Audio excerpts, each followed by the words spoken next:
Hello everybody, I'm here to talk today about this e-tec 150HO. It is on the back of my Blastron, and if you go in my video page or my YouTube page, you'll see many videos with this motor running. I've been quite pleased with this. It's, I think, one of the best outboards out there.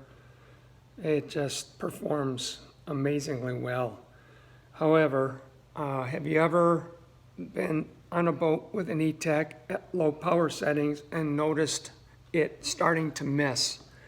And if you have, there's a way to fix it, at least in most cases. And I'm going to show you basically how I go about doing it.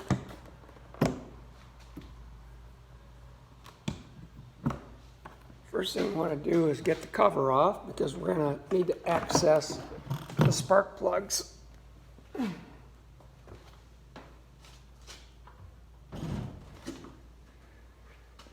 Okay, basically all I'm going to do is pull these plugs one at a time, clean them, and gap them. And I'm not going to have to go through with you on all six. This happens to be a V6. It's a really smooth running motor. I've been very happy with it.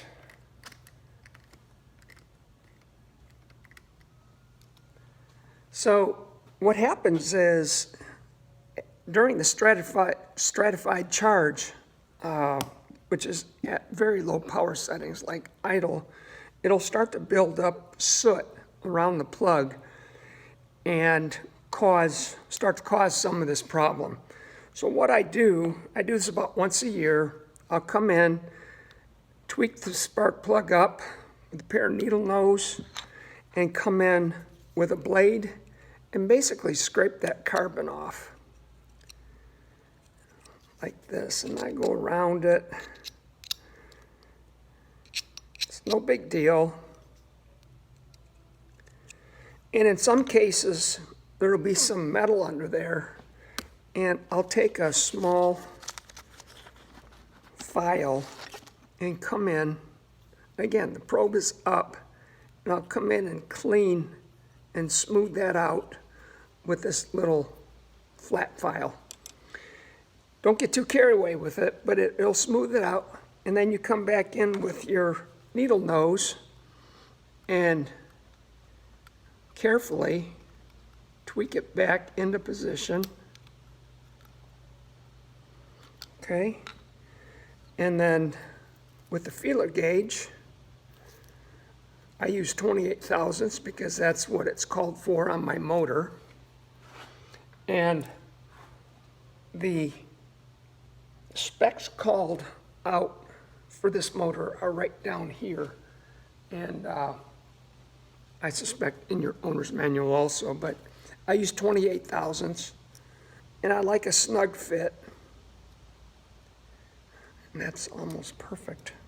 And that's basically the process I follow for doing these. One thing I want to caution you on is they want these timed, the plugs timed when you screw them down. And basically what that means is you want this open end where the spark is, and that's what this mark is here.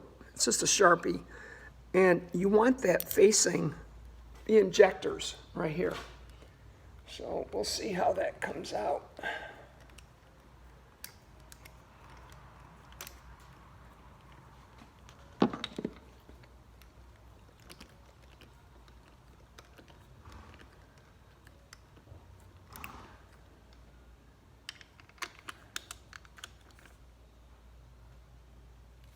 Don't over tighten these.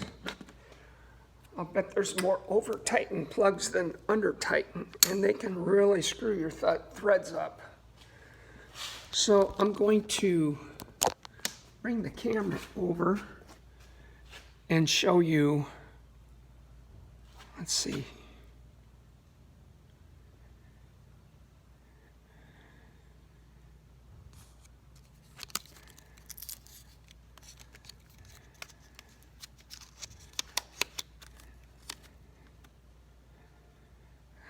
can't get in there.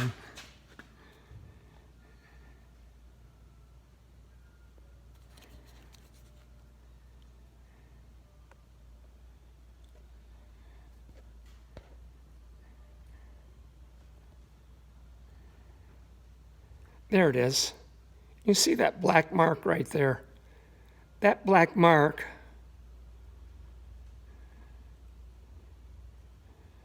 see my fingertip. Okay, that black mark is pointing directly at this injector, and that's what you're looking for. So that's already tightened, and I'm going to put that on. Basically, that's the process you follow for all 6 plugs. That's the way I do it. And if you have any questions, you can reach out. But I typically do this in the springtime, and I only need to do it once a year, but that's my application. Heavier usage, if you have a pontoon where you do a lot of idling, you may need to do it twice a year.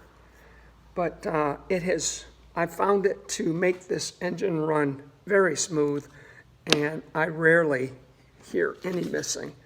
So hope you like this, and if you have any questions, please feel free to reach out, and I will definitely get back with you.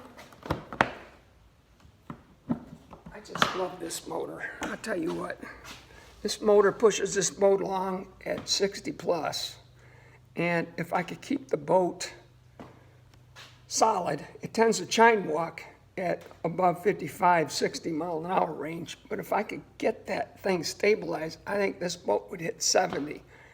But I didn't really buy it for that reason, but it's been an awesome motor.